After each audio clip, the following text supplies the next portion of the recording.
and you know it. With a tear in my eye. The cream of the crop. Acknowledge me.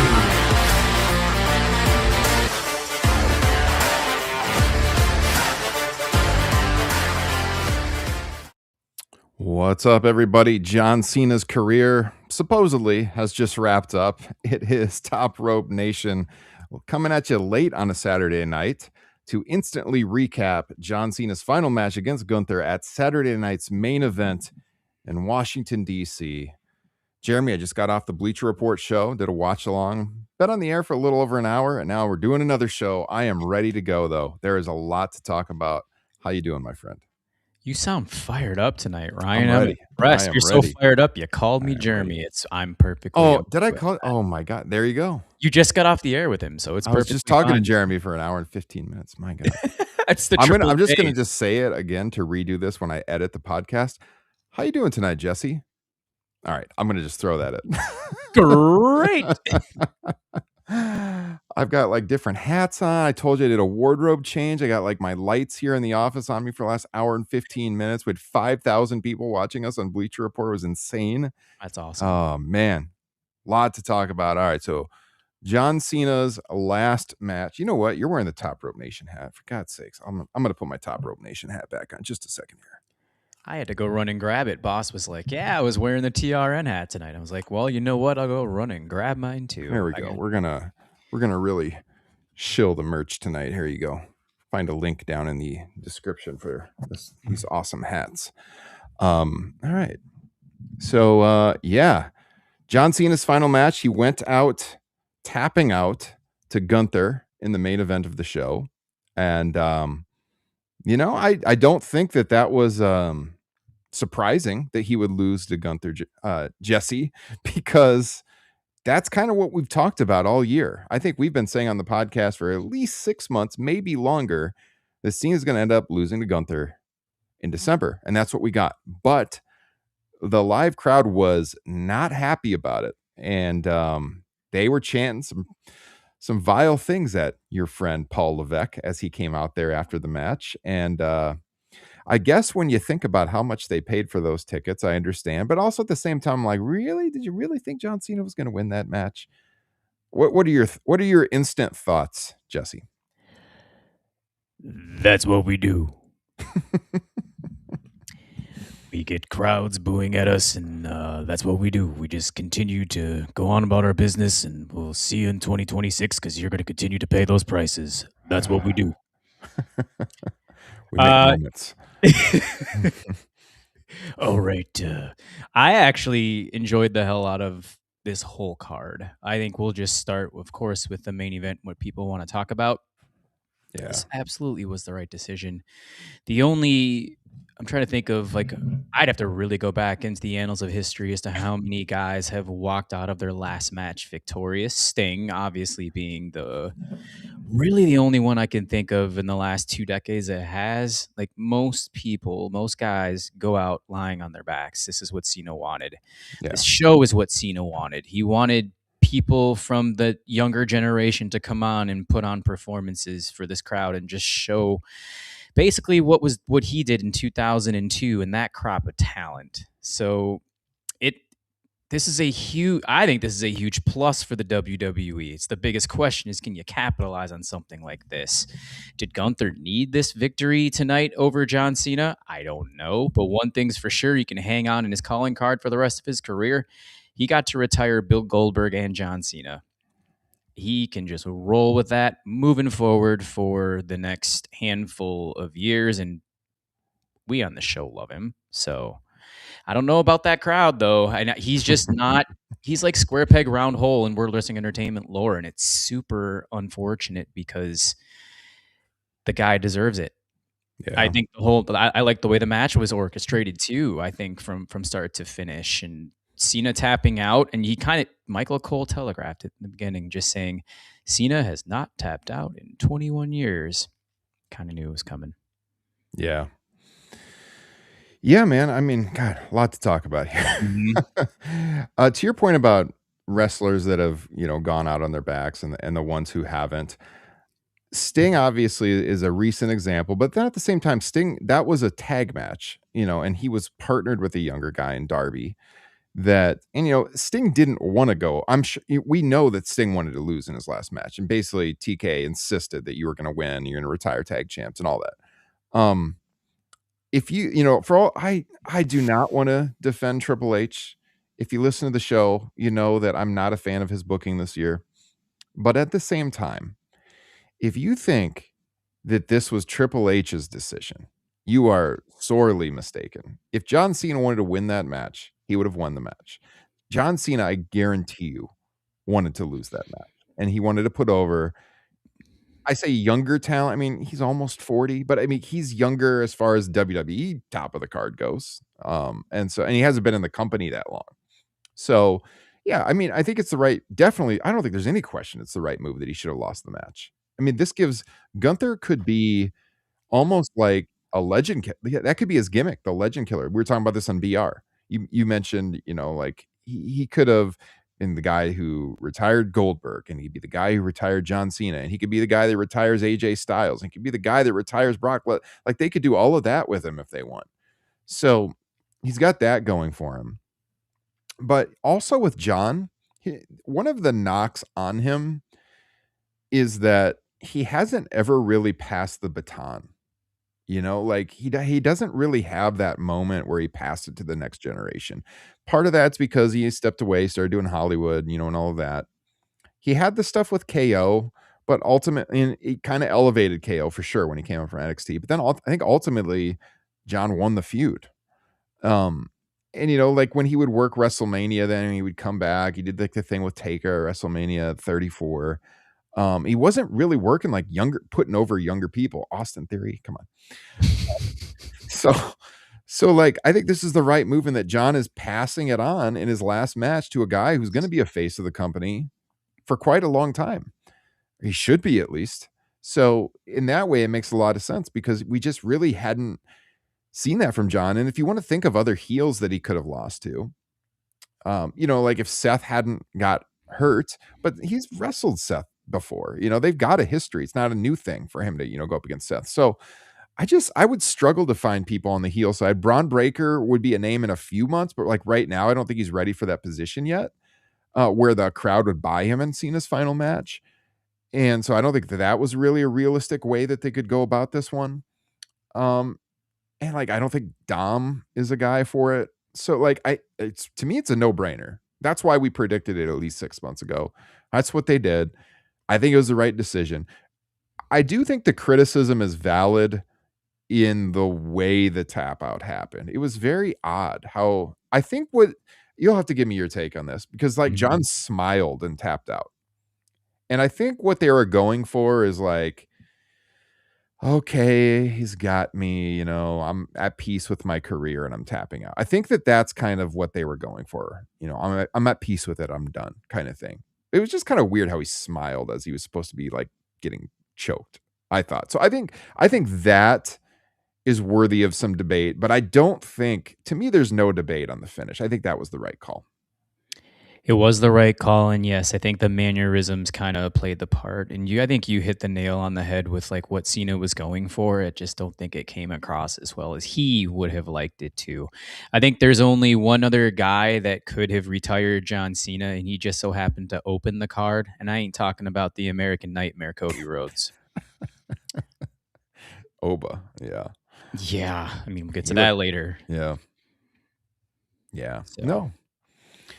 Yeah, I mean, so I thought the match was pretty good overall. Yes. I mean, I was into it throughout. It was one of John's better matches this year. When he came back at the start of the year, we talked about on the show, things were rough. He wasn't looking like the old John Cena. He had some stinkers, I thought. But as the year went on, he got better.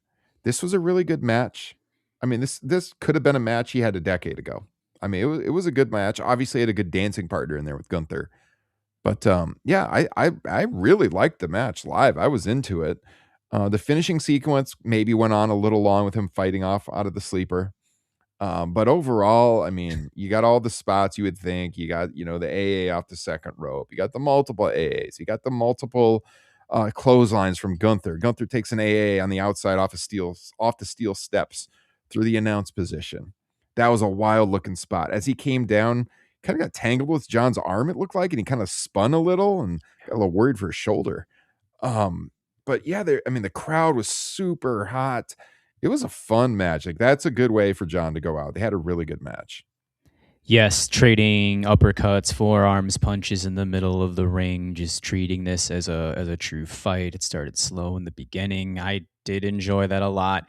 Gunther had the edge for the good first half of the match, and then second half, Cena just started to mount his comeback because we all know and the crowd even started chanting Super Cena, and I actually was kind of digging that.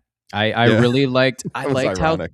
yeah, right. I liked how this. I actually, you want to know what I likened this to on X.com. So it was almost like a reverse ECW One Night Stand 2006 for John Cena, when I think everybody in that building wanted him to win. I'm talking about tonight, as opposed to 19 years ago, when like they would have persecuted him on the spot if he had defeated Rob Van Dam in front of that precious Queens Ballroom or Hammerstein Ballroom crowd. And Brittany, oh, they do on the post shows. That's what we do. We just boo me. According to Brittany, Triple H is getting booed on the post show right now. I mean, not surprising. That crowd was not happy. Apparently, I don't know. It must not have been that smart of a crowd. I mean, like, not smart as in IQ, but like wrestling smart, because I just thought, like, everybody thought John was going to lose going in, but they were pissed that he lost that match. I mean, really, really hot about it. Guys, I didn't mention, by the way, real quick. I mean, it's obviously across the bottom of your video right now, but if you want to leave us a voicemail on your computers, your phones, whatever, just go to that website, speakpipe.com/topropenation. You can leave us a voicemail, what you thought on the show. We'll play some of them if any of you guys want to get involved. It's real easy. I think you get like 90 seconds to talk on there. So if you want to take part in that, go right ahead. But yeah, we'll keep talking about it. Jesse, one thing that surprised me on this match, and they did do the video package afterwards, highlighting his whole career, went way back to his childhood even.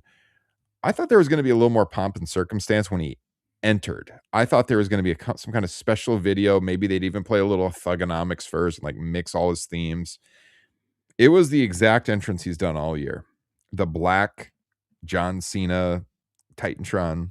His regular theme just came on. There was nothing special about the entrance. I was surprised. WWE usually like takes those moments and goes really over the top with it. But as I said, they did do the video at the end, kind of showing, his life throughout his whole history in pro wrestling.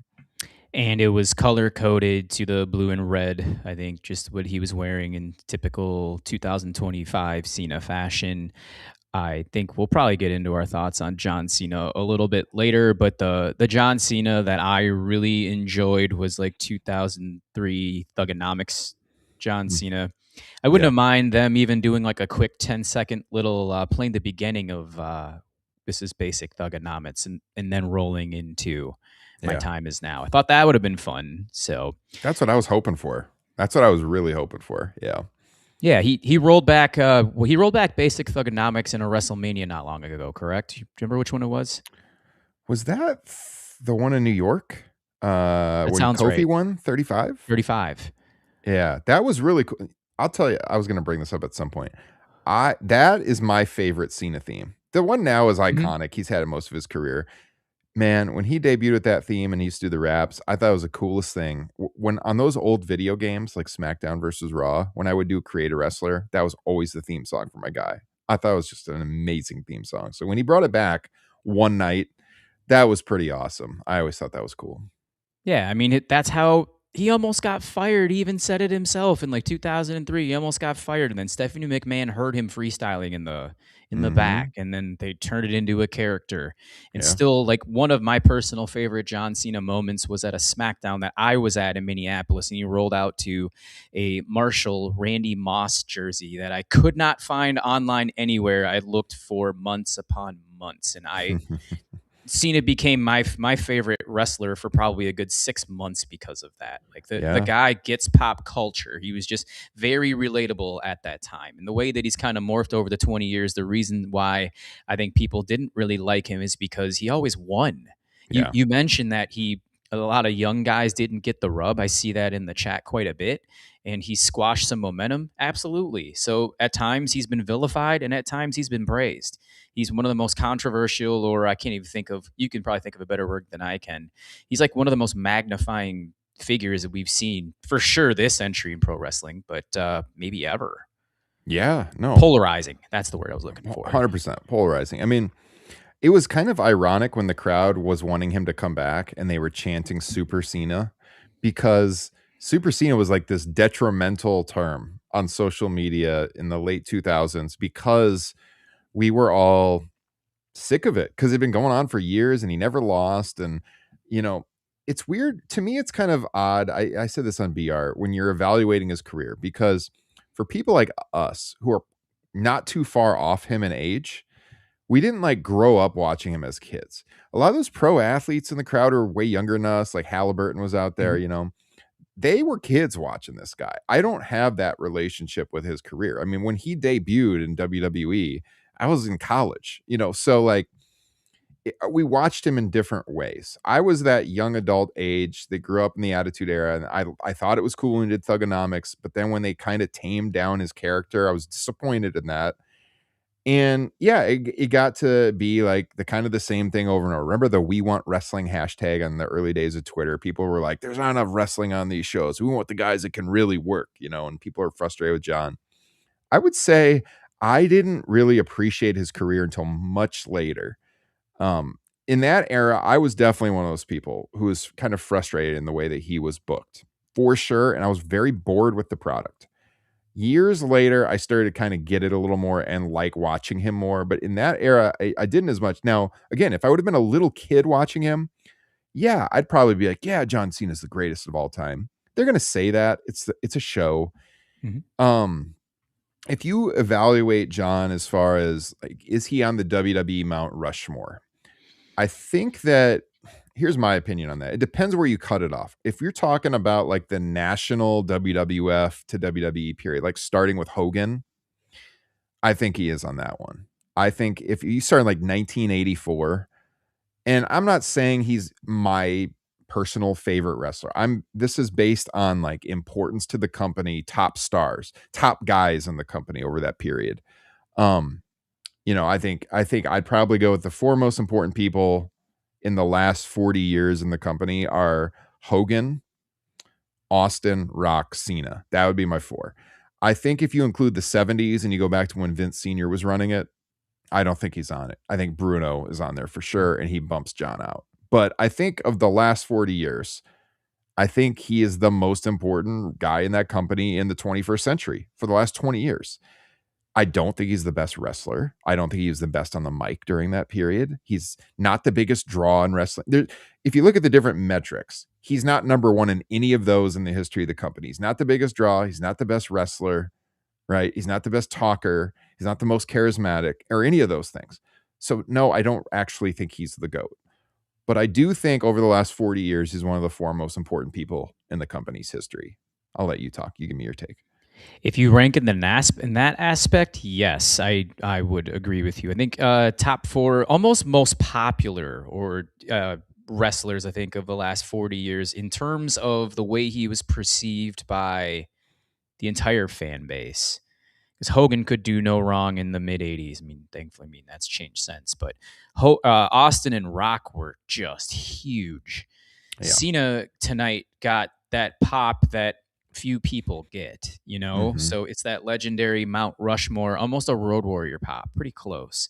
He's a breakthrough pop culture figure in a way that those two were, for sure. 110%. Yeah. Funny enough, I actually wrote down a whole bunch of wrestlers tonight that I prefer over John Cena. I got the list to like 24 people, but we're talking like the tip tops of greats. Like even I said Bret Hart, Shawn Michaels. Yeah. I'd said Austin. I said Danielson. I said Sting. Samoa Joe. Even to me, I prefer Samoa Joe as an in-ring performer and just overall what he brought as a character over John Cena. That's a little bit controversial, but that's just my take on things. But I don't think in my lifetime that he ranks easily in the top 25. Yeah, I hardly ever go back and watch Cena matches. He's not on my personal like favorite wrestlers Mount Rushmore. I don't want people to get this twisted. I'm just saying like most important people in the Yeah. company's history. As far as wrestlers I prefer to watch, favorite technical wrestlers, he's probably not in the top 20 for sure. Probably not the top 25 to be honest with you. Um, like yeah, Brittany said in the chat, what about Randy Savage? Randy is definitely a crossover guy for sure. He just wasn't his period on top in WWE is brief. It's like Mhm. 4 to 5 years. So I wouldn't put him ahead of Cena as far as importance to the company goes. And he was always kind of behind Hogan. Cena was clearly the guy, for the last 20 years, I would say. So, yeah, I just think his level on as far as that pedestal goes and being the face of the company kind of thing. Brett and Shawn, they were on top during a period when the company was down. Brett was a huge draw internationally, helped bridge them to get to that attitude era. I believe the best worker in the history of the company. Don't get me wrong, but I think Cena is important as like the face of the company for a long period of time. Yeah. Think about what 2007 to 2010 would have looked like without him. You would have had an over the hill Undertaker and John Cena carrying the ball. It would have been very curious to see if they would have stuck with Bobby Lashley a little bit longer. Yeah. Maybe he could have gotten into that. Lashley doesn't have that charisma that John Cena does. I mean, Mhm. obviously he had the build and they tried it out in '06. It just didn't quite click with that audience. And like we said, like I said, like the Doctor of Thugonomics character was cool. Like that was super cool to college kids. It's probably cool to adults. Like Yeah. this is a rapping wrestler and he's actually coherent while doing it. And he's Yeah. showing off sports jerseys. Hey, sign me up. And no, and like you said, I think Yeah. his work is starting to age a little bit better as you go. I know Mhm. Kyle Ross always mentioned the Umaga match at the Royal Rumble. Actually, I'm going to watch that right before we go to bed Yeah. here. We get off the air in '07 and how just tremendous that was. I've seen a lot of memes with John Cena and JBL. I can't remember what match it was, but like both those dudes were bleeding buckets. It's a match that's on my list for tomorrow to watch. So he does have some stuff that you can go back and go, yeah, this is good in any era. But I think if you look at that era that he pretty much was specialized in, we'll say from 2006 to beginning of 2011, there really wasn't much else there Yeah. at all. So he kind of carried what we would say is either a transitional period in wrestling or almost like a dead period. A lot of people that you and I know, Ryan, stopped watching wrestling in 2008 to 2011. Yeah. Yeah, no, 100%. I agree with everything you said there. Yeah, it's another guy you could consider for that Mount Rushmore, I think, is Andre. He's at the end of Yeah. his career, but star power wise was gigantic for I think he's just off of that top four for me too. It's an interesting conversation. And I think as the years go on, if the show keeps going, it's one of those things where we could always kind of talk. We like talking history and where people rank in history. And at some point, we probably need to do a John Cena fantasy draft. We haven't done a Yeah. fantasy draft in a long time. Let me ask you a question kind of along those lines of favorite John Cena moments, because Jeremy asked me on the BR show tonight when I was kind of talking about, oh, I can't believe they didn't do a special entrance tonight. Do you have a favorite John Cena entrance? Any that come to mind? I have one. It's probably going to make you smile, I would imagine. I think was it '06, the WrestleMania one when CM Punk was The one of the gangster one ones, of the like the gangsters? 20s gangsters. Yeah, that was cool. I was there. I Yep. think that might be his most iconic entrance. For selfish reasons and people who truly know me, I loved his '06 ECW One Night Stand Oh entrance. man, that's my favorite. That was incredible. And I mentioned the Mania 22 in Chicago with the gangsters and like coming out with the Tommy gun. That was really cool. CM Punk Mhm. before a lot of the fans knew him, being on the side of the old car. But yeah, man, when he came out at the Hammerstein Ballroom with the spinner belt and the crowd was just throwing stuff at him the whole time, and then he throws his shirt into the crowd and they throw the shirt back. That was incredible. That's my favorite of all Yeah. time. Um that was another thing that bothered me though too, to be honest with you, about Cena, was the spinner belt. I hated the spinner belt. Hated it so much. Because they went from that undisputed title they had was a great belt. The one that Eddie had, they had one that was one of their top titles ever, I think. And then they went to that. And I was like, oh my God, it's so tacky and terrible. And then they had it for years. And yeah, I don't know, 5-6 years at least. Because they had it in 2011, when Yes. Punk won it at Money in the Bank. So they probably, that was 5 years after Mania 22, and he had it there too. So long time. I hated that. That kind of was one of those things where I'm a traditionalist and I like the Winged Eagle. You guys see it back there. I like the Undisputed title, I like the Big Eagle belt. And then they went to that. And I was like, Jesus, this is terrible. And that kind of like made me not like Cena during that era too, unfortunately. So there's a lot of things that I had to look past until I finally was like, all right, he's a good worker. He gets the business, and started to appreciate him later on. Another high honorable mention. I think this was 2008 Royal Rumble, Madison Square Garden, coming back from his pec injury with like 4.5 months when he should have been gone for double the time. Yep. And I popped huge for that crowd one went too. Crazy. Crowd went absolutely nuts. I think those are probably my top 3 that I can think of off that. Another one too, 2011 Money in the Bank, Chicago, Illinois, against CM Punk when he was just getting booed out of the building again. Yeah. I feel like I'm hawking too much merchandise. I'm going to switch hats here. Hold on. There's a lot of Top Rope Nation gear. You guys can support us and get some gear. There's a link down here in the broadcast description. But I'm going to change my hats. 1 second here. And as he continues to do a little wardrobe change, I'm going to need a Boca Chica margarita before I can watch a John Cena versus Great Khali match at One Night Stand. I'm going to need a little bit of alcohol just to get that one going, Kevin. I have not seen that one in a long time. But I believe you that it probably was the Great Khali's best match. I'm going to take your word for it.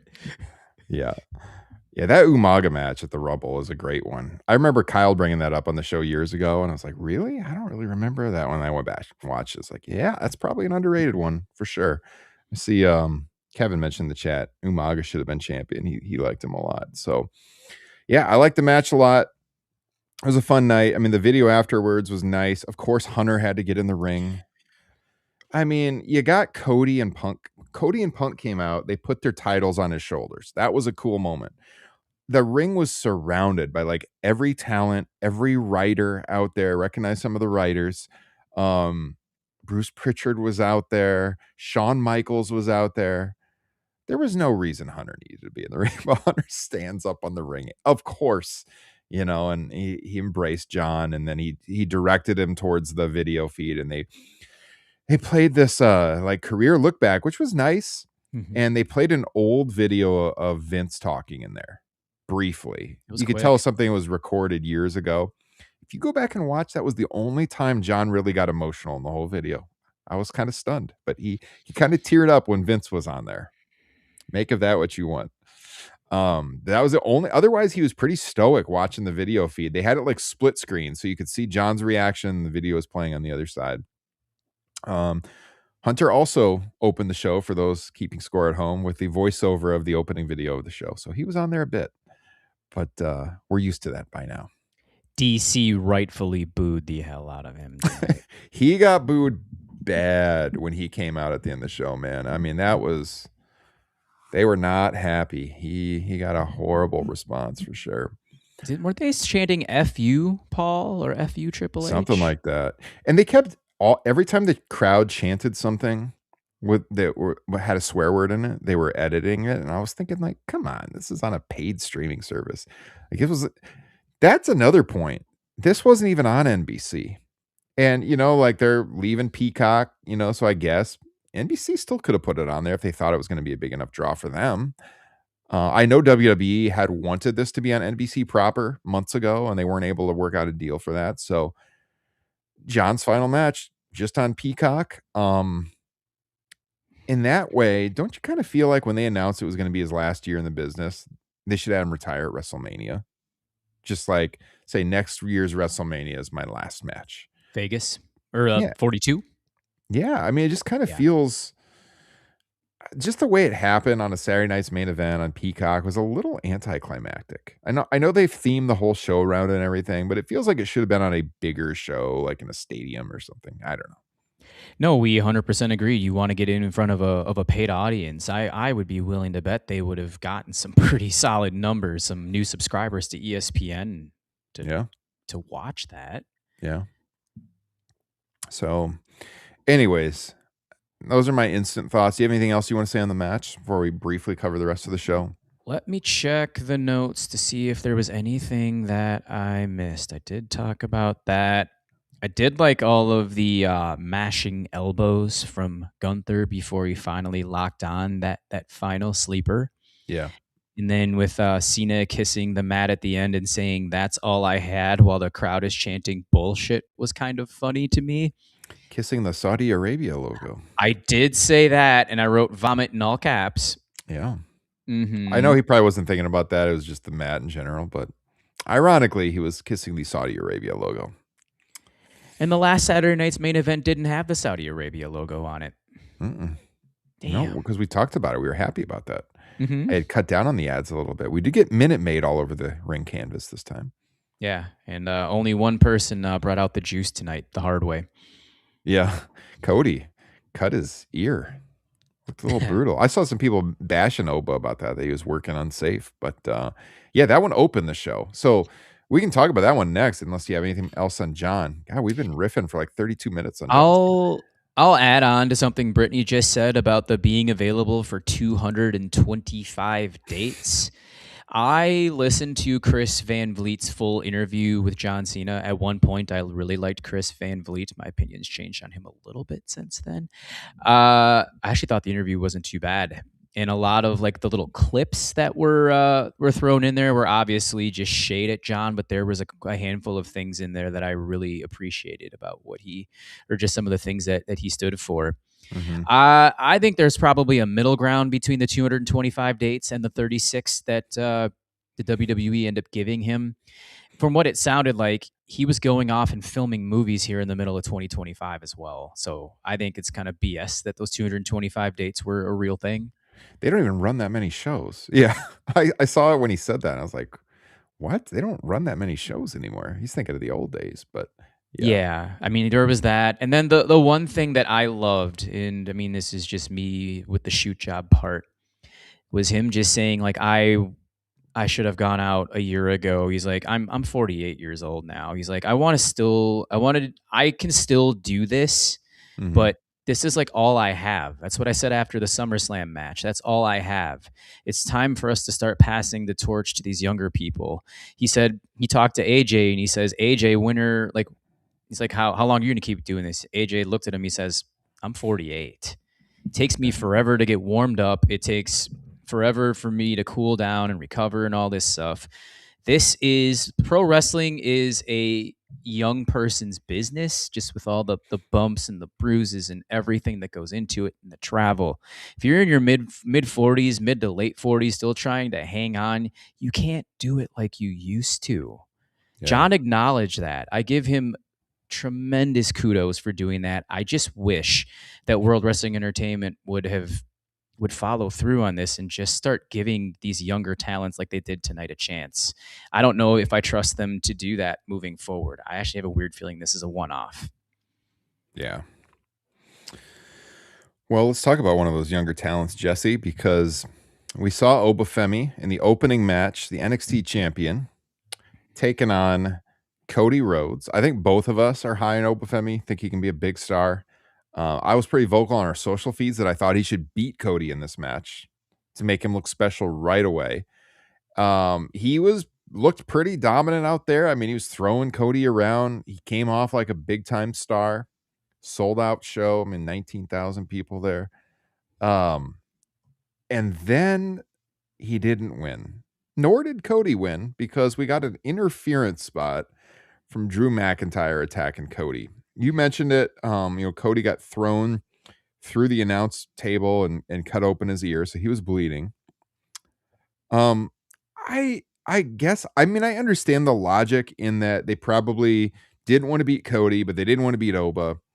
I just think that Cody loses nothing by if he lost to Obafemi, I think Cody's a made man, and it would do nothing harmful to him. This is a guy who's like main eventing WrestleMania every year. Jesus, they're gonna have him wrestle Roman again at WrestleMania. It's seeming like right now, or that's the rumor, at least 3 times. Same thing. Do something fresh. I thought that was a cowardly way out to do an interference spot in the first match of the show. Just put over Obafemi. He looked like $1 million out there. He looked like a dude who could absolutely obliterate Cody in a fight. I liked the match up till the finish. I thought it was cowardly. I understand the logic in it, from their perspective. I wanted to see Oba actually win the match. It was a non-title match, so it was super easy to go that route. I think it'd be really cool for John Cena's last match to say that a 26-year-old comes on and defeats the WWE Undisputed Universal Champion in his first official main roster match. Yeah. That right there automatically puts him like near the top, and it's almost as big as actually retiring John Cena. It's like a couple steps below, because you just got to win over the present world champion. So yes, I think they didn't put themselves in a rock and a hard place. I think with giving this match and just saying they're not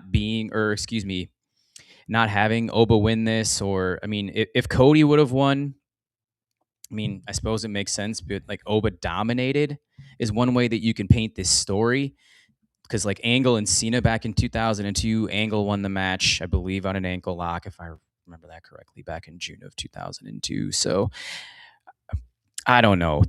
I think the wrong way to go about the ending of this match was how they did it and having Drew interfere, because we've said it for the last couple of months. Why should we care about Drew McIntyre when he's lost like 18 of his last 19 title matches? Right. He's not a contender. Yeah. Again, it was a pretty good match, but that no contest DQ finish, kind of cowardly way to go about it. I just think in their mind, they're probably thinking like, oh, maybe if we bring him up, they can wrestle at SummerSlam next year and we can play on this, that nobody beat the other guy. And what I think that's how they're probably thinking about it. I just think that that's cowardly. Put the guy over. There's tons of eyeballs on the show. It's the night of John Cena's last match. Break the mold a little bit, do something different in this company that's creatively been pretty bland over the last several months. Give us a reason to tune in, put over this young guy, change it up a little bit. Unfortunately, we didn't get that, but I'd like to see more Obafemi on the main roster sooner rather than later, because the dude has everything you want in a top guy. You can talk. Showed that the night before. Yeah. So, also a couple of things on the people who attended the show tonight. So, like, Jesse Ventura was out there on the pre-show. Probably got their bad graces again because he said something about how John was a 17-time champion. That means he lost it 17 times. You really want to brag about that? He's right. Stephanie McMahon was all over this show. There was lots of, and that makes sense. I know what people think of her and everything, but like, she was instrumental in John's career. You mentioned the story about her hearing him freestyle. That's why he got the push initially. If she didn't hear that, he wouldn't have got the push. He might have been out of the company. Yeah. He wasn't hitting before that. So, it made sense to have her on there. Luckily, we didn't get any of the political figures that were rumored for this show. None of that happened. No, they might, I could have seen where they wouldn't have anyone from politics attend, but they might put them in the video package. We didn't get that either. There was one photo of John backstage with Linda that was out there on social media, but she was not part of the broadcast, and nobody else was either, if you're wondering. So none of those people were there. Thank goodness. Yeah. Although Justin Joint was at home hoping they would be, because we had mentioned on the show, if a certain person was on this broadcast, we might not talk about WWE anymore. So that didn't happen. Anyway, actually, here, what would you put Vegas odds at that Justin Joint actually watches parts of this card? I bet he will. I think he's going to want to see Cena's last match. And I think curiosity will capture his attention for that opener. Even if he hears us talking about it and hears a spoiler on the finish, we still put over that Oba looked really good. I think he's going to want to see it. Oh, yeah. And the crowd was pro Oba. I think it was like 60-40 Oba, would you say? Yeah. Oh yeah. Yep. For sure. So yeah, they Really cool. followed that up with Bailey and Sol Ruka. I thought Mhm. this was the lock of the show. I had the argument that you put over. You have Cody lose to Obafemi. They didn't do that, but this one I thought was a no-brainer. Bailey losing to Sol Ruka is definitely going to happen, and it did. And god dang, man, she looked awesome out there. She hit that handspring flip dive to the outside perfectly. She got her finish in, which is great looking move. Yeah, I mean, they pretty much nailed it. I thought this was a very good match with the right result with Sol Ruka going over. What do you think? The perfect dance partner. Yeah. Bailey is like the consummate professional. She could easily, I still think she could easily be at the top of the WWE's women's division, but I mean her just playing this role, and Mhm. especially with what she did with, was it called Lockstead, or what's the name of her project that she just did recently where she's getting Mm, all this young talent involved? yeah. I mean, give her all the kudos in the world for that. So she had no problem putting over who, I don't know where to put her in the hierarchy of all the young NXT women that are down there right now. But I mean, me personally, like I see a lot of dollar signs in her if she can continuously develop a character, because nobody on that roster has athleticism like she does. Yeah. Like I'm saying that like backhand, I don't even know how to describe it. Like the backflips perfectly timed over the top rope backflip was crazy looking. Like A that was Sasuke special that made the great Sasuke yeah. himself blush. Yeah. I mean, Yeah. she hit it absolutely hit it perfectly. She was a gymnast at the University of Oregon. So I mean, she's obviously got that background and when she hits the soul snatcher that move at the end just freaking looked great. So she hit that and then they had like this exchange of roll-ups. So she hit the soul Mhm. snatcher, got the pin.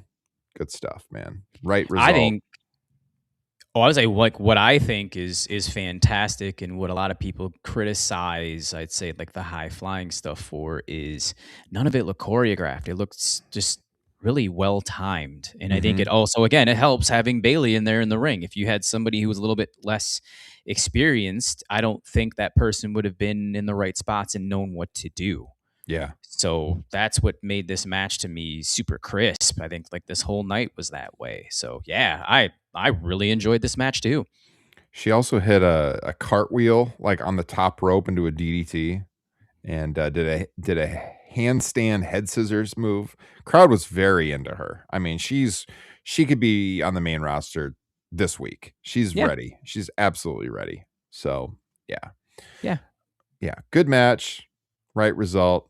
Really like that. Um, I thought the tag match did not live up to my expectation. It was fine, had some blown spots. Even AJ Styles like slipped going for the phenomenal forearm, fell to the mat. That wasn't so great. Also didn't go very long. So you Yeah, had of AJ course. Styles and Dragon Lee taking on Javon Evans and Leon Slater. Javon Evans, of course, from NXT and Slater from TNA. I just thought that these four might tear the house down. They did not.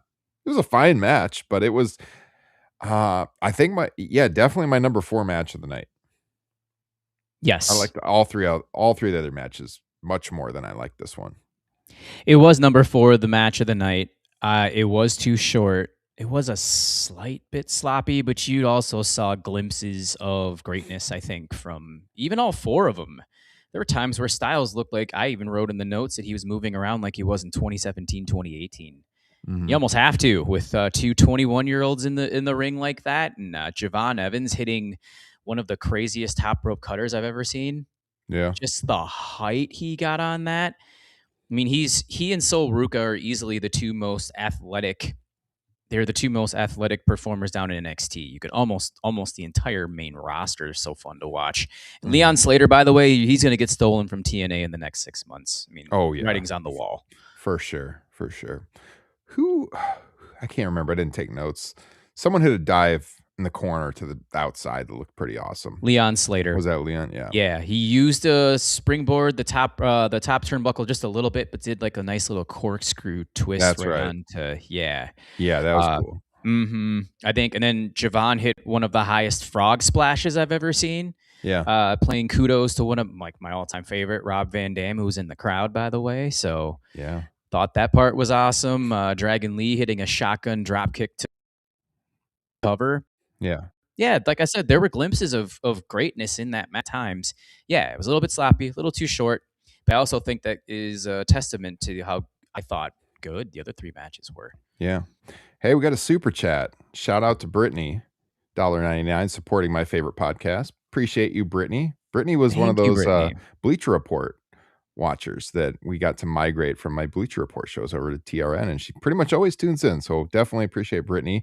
Brittany, I think you follow me on Instagram. Shoot me a DM because I think I want to give you a free month of our Patreon, so you can check that out. I'll send you a link to get our Patreon for free for a month. And if you like it, you can keep on as a paid user. If not, just check it out for a month. I want to give you a month free as a thank you for your super chat. So really, really appreciate that. I'll do the same thing for anyone else watching if you want to send a super chat. But Brittany's been a great supporter of ours over the last few months. And I want to thank you with some bonus content from TRN. So shoot me a DM on Instagram. I'll get your email. I'll get that sent over to you tonight. Yeah, we truly appreciate it. We're actually happy to be on the air tonight because we were going to have a very difficult time doing this tomorrow. We haven't done a late weekend show immediately after a show in a long time, because usually like I don't like to, because I do the Bleacher Report shows and then I'm like a little tired. And look, I called Jesse the wrong name, for God's sakes, after talking to Jeremy for an hour and a half. But it's like tomorrow is just, the schedule wasn't going to work. The earliest we could have done the show if we waited would have been late tomorrow night. And by then, Cena's last match, everyone has talked about it. I wanted to talk about it when it was fresh in our memory. So we decided to stay up a little later and go on the air tonight. And also, of course, push this out to the podcast listeners so they can listen to it in the morning. My week's been hellish, too, if I'm being 100% honest. Yeah, no kidding. You've had a sick kid, and man, it's the worst. Sick kids are the worst. Yeah. Feel helpless. Can't do anything about it. It's 1-to-1 in this household. I mean, when there's 2 of you, even though there are 3 kids, being outnumbered. Yeah, I think being outnumbered, kids to parents ratio sounds like a humongous nightmare. Yeah, it's I don't know zone how you all defense do all it. the time. Yeah, I know. I got 3 kids, and it's zone defense. It's the only way, man. Zone defense. I've the never only way. heard that. that was like the whole thing when we were like, do we want to have a third child? It was like, right now it's 1-on-1. If we have a third kid, we're gonna have to play zone. And we decided to do it, and it's a little crazy around the household. But I was wrestling all 3 of my kids this afternoon to get ready for Saturday night's main event. And my youngest, reckless abandon. She'll just jump on me knees first. My other 2 are like a little careful. She'll just run up out of nowhere. I'll be laying on the ground, dude. She'll just drop double knees on me. It is insane. I'm like, Jesus, let me. Dad's getting old, all right? Like, let me get off the ground here. We got the next speedball Mike Bailey on our hands. Oh man, dude, we are not even have time to talk about that tonight. But the C2 has been incredible, and I watched that this afternoon too. I was so behind on my AEW. I think I told you that. Like I hadn't seen Fletcher and Bailey until this afternoon. Oh, I just watched it this afternoon. You got the Tony Romo button. You should probably use it. Hold on a second. Yeah, man. I was like, all right, I got to see this speedball Mike Bailey and Kyle Fletcher match from the C2 everybody's talking about. And I watched it, and dude, I was just like,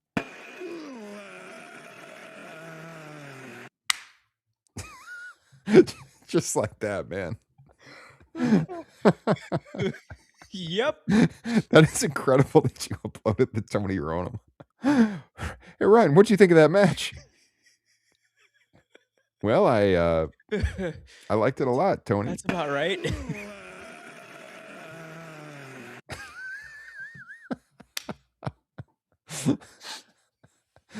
Oh man, yeah, I liked Eddie Kingston and Samoa Joe a lot too. Really God, good, there's too. so much to like on just wrestling in general, but especially AEW. I really enjoyed it. I'll say it. I've been very critical of WWE of late. This was a fun show. I enjoyed watching it. Overall, I'd probably give it a B. What'd you give it the night? I'm going to go higher than you. And okay. a big reason I'm going to go higher and what booted it up from a B+ to an A- was Paul getting booed by the Washington, D.C. crowd mercifully. A-. I had so much fun. Yeah, I'll go B+. I got to watch that post-show press conference, though, because, man, he was feeling the heat. Maybe he will think twice about going out in front of the crowd. No, he won't. He won't. But we can hope. I could downgrade it to a B+ because there wasn't a match of the year contender, but there wasn't a stinker in there at all. I mean, it's like in the running for Cena's best match of this run, though. I mean, like it was solid, really solid. I'm trying to remember which match I've scored him the highest, at least on the Patreon this year. But man, it's up there. It's a good match, good main event, memorable. Yeah. I mean, it's one I would revisit. Yeah, I think I will revisit. I might revisit this whole card. It's going to take a little bit just because of the craziness of the holidays and such. And we got classics coming up, so I know that's going to take my full focus. So, but yeah, definitely worth going. And thank you, Brittany. He's on the mend. I just have seen things that I've never seen out of him in the last couple of days, and that kind of terrifies you as a parent. Yeah. Oh God, I know. I'm pretty sure.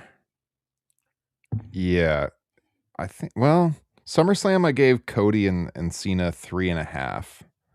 So I mean, that was a decent score. I'm trying to remember what I gave if I scored Punk and Cena. But yeah, I don't know. It's definitely like probably in his top. I would say it might have been his best match this year. I don't know. I have to think about it a little bit, but I liked it more than Cena Styles, which was a little overrated to me because they were just playing tributes to everybody else's finishers, even though it looked good. No, this was actually a match and had good sequence, and the crowd was red hot for this match. Made it that much better to me. Yeah. Did I not give star ratings for Night of Champions? I'm trying to look it up. It was in Saudi. I wouldn't have.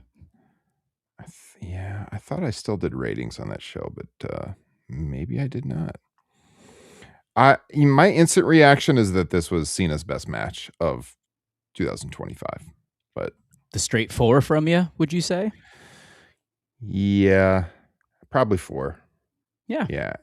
I liked it better than, the second Cody match. I thought the first Cody match at WrestleMania started good and then it just fell apart. I thought the SummerSlam match was a lot better. I liked the Punk match. Yeah, I think this is the best one though. I'd probably go 4. Yeah. So I don't know.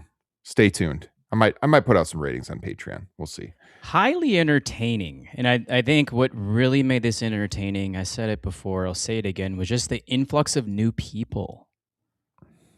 Yeah. I hope they continue down this road. I cross my fingers, but well, that's what made it more interesting. I mean, the shows have felt so stale, but when I heard, that they were bringing up all these NXT talent, and apparently it was Cena's idea to have NXT talent on the show, but he didn't pick out who.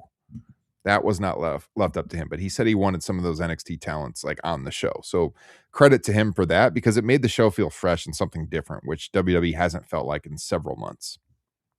So yeah, I enjoyed that. Mm-hmm. Definitely a fresh way of viewing this product. So, guys, I think we're gonna wrap. I've podcasted well over 2 hours tonight, and I need to get some sleep. Jesse needs to get some sleep so he can take care of his sick child. Mm-hmm. So just for another, what would that be? 13 more hours, and then I get what would that be? Almost a 24-hour layoff, and then right back at it again. Yeah. So, guys, if you want to support us, you can join the Patreon page. You can scan that QR code I just put up on the screen right there. Best way to support us. Bonus content going up every week. Jesse does a weekly podcast on there. I do maybe like once a month, sometimes twice a month. TRN extras on there as well. And then all 3 of us, Justin included, do Top Rope Nation classics every single month. We go retro. We go 2+ hours on a old event from the month that we're recording on. We're a little late because it's getting to the holiday season. We still have to do our November classics, which is coming up this week, where we're going to go back in time to do Clash of the Champions 17. So that's coming at you Thursday night, I believe, is the night we're going to be doing that. And yeah, I mean, there's over 230 bonus shows on our Patreon. So you can dive in the minute you sign up. We do merch giveaways on there as well. I post my match ratings on the PLEs and pay-per-views. So yeah, a lot of benefits. Best way to support the show. Make sure that this one continues into the future. Become a patron. Would love to have your support. Otherwise, we'll be back next weekend here on the main feed. So make sure you're subscribed. You like this video, subscribe wherever you get your podcasts. You can follow Jesse and I on social. You can follow the show on social media, pretty much everywhere. Any parting words, Jesse? Justin is probably going to carry classics because it's like his all-time favorite show. I should just do no notes and be like, Justin, I took no notes, man. This is all in you. You're leading this one. Clash of the Champions 17. Lead the show. I mean, I think it's contagious in this podcast. When you tell Kyle to just go do his thing, he'll go do his thing. If we tell you, Ryan, like this, when you know the show like the back of your hand, you go do it. Jesse, if this is your show, you go do it. Justin, this is your show. You're going to do it. We will be there for moral support. Yeah. Yeah. If you're not familiar with Clash of the Champions 17, it's November 1991. This is the one we're going to be talking about Thursday night on the Patreon side. The card is as follows: Lex Luger and Rick Steiner, Rick Rude and Sting, Brian Pillman versus Johnny B. Bad, Dustin Rhodes and Ricky Steamboat against Arn and Larry Zbyszko, Cactus Jack and Van Hammer, Steve Austin and PN News, Z-Man, Tom Zink, and the Diamond Stud. That's Scott Hall for those of you at home. Bobby Eaton and Firebreaker Chip, and Big Josh and Tommy Rich. I mean, none of these matches are overstaying their welcome. There's a lot of big names, especially at the top of the card. Man, this is going to be a lot of fun. I can't wait. Yeah, we're not going to spoil anything. I want to say something, but no, I'm not going to. Yeah. We'll be coming at you later this week on that. So, All right, Jesse, thanks for staying up late. Appreciate it. Thanks for everyone who tuned in. Brittany, get a hold of me for that Patreon code. Appreciate your super chat tonight, and appreciate everyone else who tuned in. And we will catch you all again real soon. Take care, everybody.